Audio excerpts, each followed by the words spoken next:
Alright, what's up, pilots? In between the big projects, yes, the giant F4U Corsair is coming along.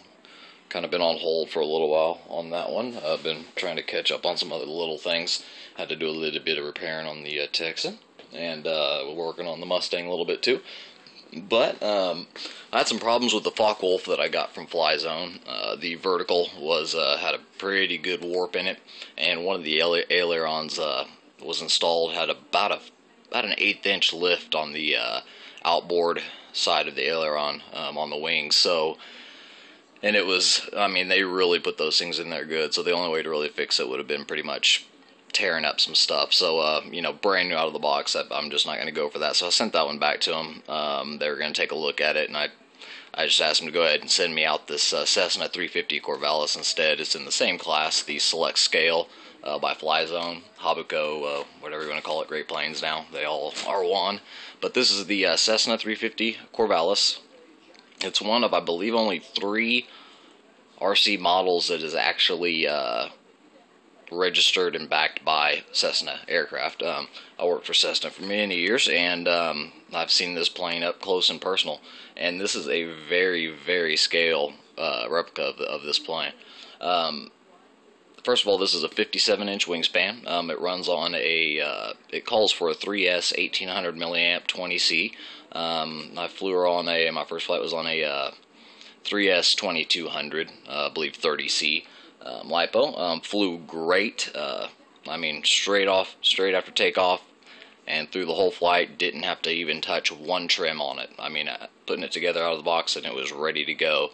I was going to do kind of a box opening review and a little build on it, but once I opened the box and saw it, it literally took me probably, guys, about 25-30 minutes of actually putting it together, and that's installing, you know, the radio gear and all that kind of stuff. So servo's already in it, you know, motor's already in it, speed control's already in it, everything's good. Just look it over good and check it out. Some of the cool things about it now, here, I'll go ahead and show you guys the box there if you're looking for something like that. Now, this is a registered Cessna model. One of the only times you'll see the actual blue and red Cessna emblem on there. I believe E-Flight has one or two. They're the other company that have the trademark Cessnas. Now, on this 350 Corvallis, it is very scale. Like I said, I've seen these and been right up next to these guys, and really good things on this. It's a good EPO foam, more like kind of like Aerosol. It's got a real nice shine to it, very, very smooth. Nice little tinted windows across the whole deck here.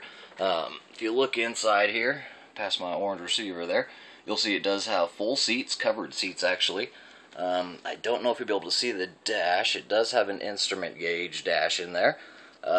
Really nice little scale details. Now the doors are molded in. You got the handle there, and of course the frames up to even the false hinges there. So I'm going to go ahead and detail those in. It won't be too hard to do that there. Now, it does have the landing light on the left wing. It does have the FAA regulation lights, red on the left and green on the right. Now, the lights on this thing are really cool, guys. They actually went ahead. Now, most LED lights in the ready-to-fly kits that I've done have been either dim or just junk. These lights are very bright, and what's cool is they put a magnifier on the front and the back. And basically, there's also one on the tip here. So no matter which angle you see the light from on this plane, it is very bright. The one on the wing and both wingtips. Now, it doesn't have a tail beacon on it. I'm going to go ahead and add that strobe in, but just beautiful detail. Like I said, 57-inch. She doesn't look it until you pick her up or you start to fly her. Then you can really kind of tell the size of it. Couple cool things. Let me see here. I'll show you the gear here first. Now on the front gear, they come full skirted rubber tires with the aluminum wheels, and these do come with the shock absorbing front gear. And yes, I did notice this on landing. It was very nice. I mean, kept the plane from any type of bouncing whatsoever. Between that and the flaps, which I'll just have to show you guys here and pick her up. The flaps on this are very cool and unique. They are full slide out flaps. I mean, just like the real Cessna. When those flaps drop, you have a hole, not a hole, I'm sorry, but a space on the leading edge as well as the flap dropping. So it's not just a piece of material, you know, folding down. It's actually a piece of material that comes out and down. So you get the airflow over and you get the effect of the flap. So it just, I mean, takes off in nothing, lands in nothing. Like I said, you know, throws are set just about perfect straight out of the box. I didn't have to mess with that. The only problem I had with it at all, it does run off of the GWS props, the little cheapies. Now I believe it's a 9x5. I want to say, yeah, I believe it's a 9x5. But this little plastic chrome hub that came with it is just, you know, cheaply made, and it is off balance. My first flight, you know, flew great, got up to around 75% throttle. When I went above that, I could start to hear a little bit of vibration. Let me know something was off balance. I knew it wasn't my prop because I'd balance that. Didn't even think about balancing the hub, and I should have known better. But so I'm gonna have to find me a nice little replacement hub because I've tried to do some work on it. I'm gonna try and do a little bit more, but just during that little bit of vibration, if I can show you guys here. Where's it at there?